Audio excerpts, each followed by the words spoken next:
কালেমা পড়ে আত্মহত্যা করলে তার বিধান কি এবং আত্মহত্যাকারীর কি জানাজা পড়া যাবে? দুইটা প্রশ্ন করেছেন। কালেমা পড়ে আত্মহত্যা করার বিধান কি?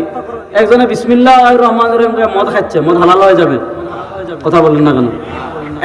একজনে মনে করে ইয়াবা খাচ্ছে, খাবার আগে কুল আল্লাহ তিনবার পড়ছে, বলেন তো ইয়াবা খাওয়া হালাল হয়ে যাবে? আত্মহত্যা করা সর্বদা হারাম। আল্লাহ নবী বলেছেন, মান কাতালা নাফসাহু ফাজাযাউ জাহান্নাম খালিদান মুখাল্লাদান ফিহা আবাদা। কেউ যদি আত্মহত্যা করে তাহলে দীর্ঘ সময় তার জাহান্নামে জ্বলতে হবে। দ্বিতীয় প্রশ্ন করেছেন, আত্মহত্যাকারীর কি জানাজা পড়া যাবে? হ্যাঁ, আল্লাহ নবী বলেছেন, ইমাম ইবনে আব্দুল বার মালিকি রাহিমাহুল্লাহ ইস্তিসকার হাদিস এনেছেন, আল্লাহ নবী বলেছেন, সাল্লু আলা মান ক্বালা লা ইলাহা ইল্লাল্লাহ, যারা লা ইলাহা ইল্লাল্লাহ পড়বে তাদের জানাজা পড়া যাবে।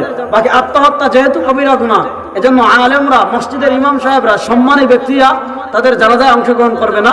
সাধারণ মানুষরাই তার জানাজা পড়ে তাকে দাফন করবে।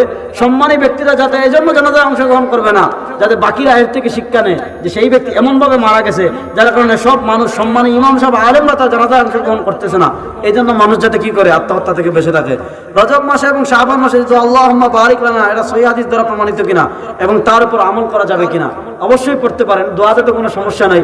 আল্লাহুম্মা বারিক লানা ফি রজব ওয়া শাবান ওয়া বাল্লিগনা রমাদান, এটা ইমাম আহমদ ইবনে হাম্বল রাহিমাহুল্লাহ মুসনাদে আহমদে এনেছেন।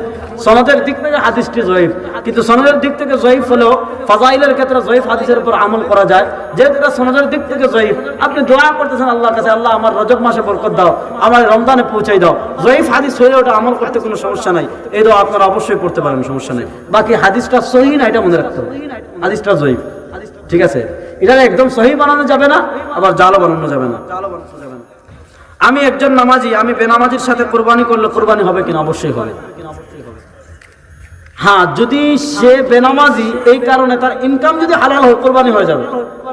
কিন্তু আপনি বড় এক নামাজির লোকে কোরবানি দিয়েছেন, কিন্তু যে টাকা দিয়েছে এটা ঘুষের টাকা।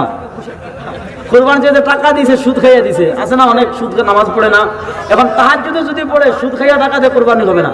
কোরবানির সম্পর্ক হলো টাকার সাথে। যে টাকাটা দিয়েছে ওই টাকা যদি হালাল হয় কোরবানি হবে, আর ওই টাকা যদি হারাম হয় যত বড় নামাজি হোক কোরবানি হবে না।